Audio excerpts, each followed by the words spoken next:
Hello and welcome to me teaching y'all how to pin bugs. The kit that I am including in my website, I've compiled all of those pieces together myself for you all.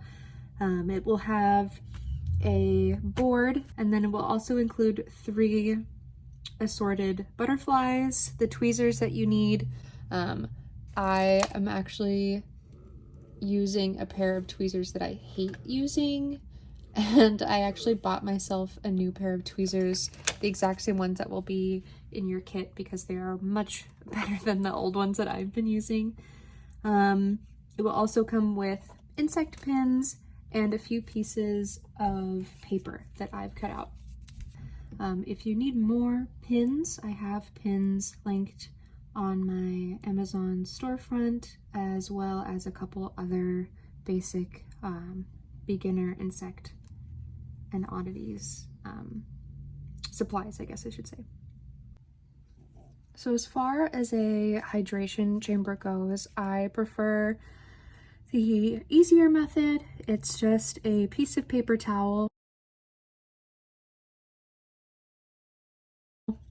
and then I actually use a lot of the envelopes that the insects come in, and I just lay it down, or a piece of wax paper is totally fine too. You want to take them out of the packaging and then just rest them gently on top. I would say that small butterflies can take maybe 24 to 48 hours to loosen up. Beetles can take a lot longer. Sometimes you might even need to soak them. I can do another video about that later. Larger moths, big-bodied moths, might take a little bit longer.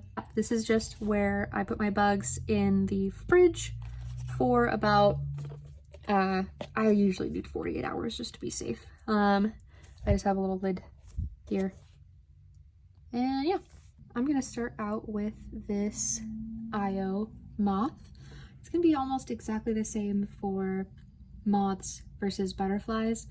Moths are a little bit harder depending. I think that they can be a little bit tougher to do just because their wings are a little bit thicker, but that also can make it a little bit easier. So it just kind of depends on you and your hands and everything. I am super shaky. I always am shaky. Caffeine does not help. So yeah, if you see me shaking, it's just because I be that way. We're gonna start off by putting a single pin right through the abdomen of the insect. Okay, like right behind where the, oh geez, the abdomen meets the thorax, if we're gonna be sciencey about it.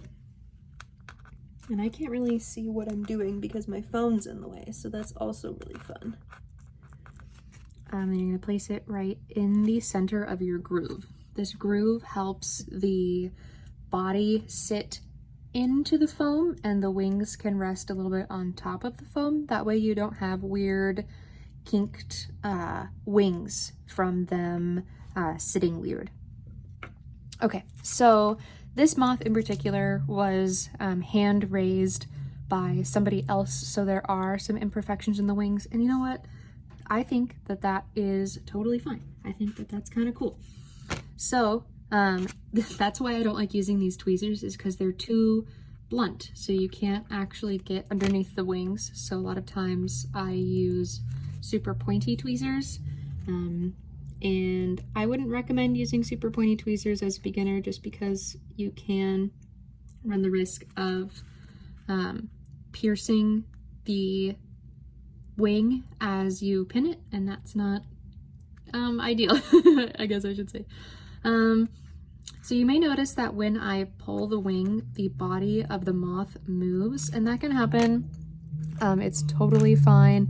You can add another pin if you'd like. You can either do it on either side of the abdomen and kind of keep it in place, but I don't mind just putting another pin right through the abdomen, and that can help keep it from moving around too much.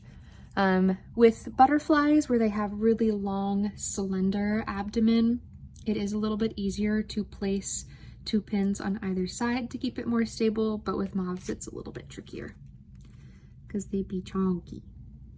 So what you're going to do is you're going to very gently grab with just enough force to make sure that it's not going to slip out of your tweezers, but not so much that you're going to crush the inside. You're going to pull up on the top wing until it's just about in a position that you like.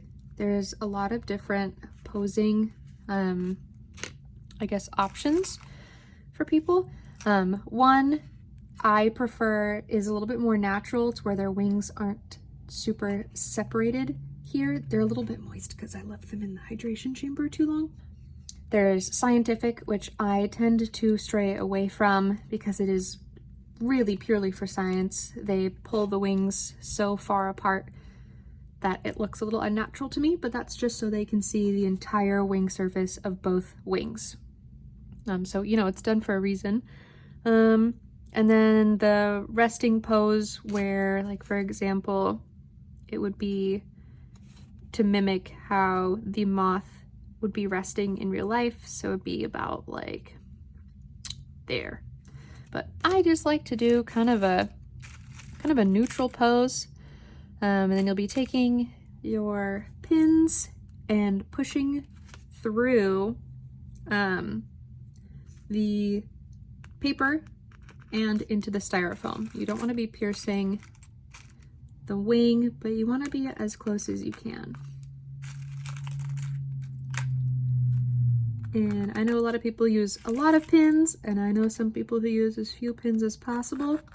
And honestly, 4 I find is enough for this size. I think any more might be a little bit of overkill for this little guy. It is okay to put light pressure on the wings. I wouldn't do any like rubbing motion back and forth or scraping, I guess, but you can put light pressure on the wings to keep them from moving, but you don't want to rub off any of the scales. If you have any questions, feel free to send me a message on Instagram. I will try my best to reach back out. You can also send me an email if that works. My email is on my website. All right, thank you.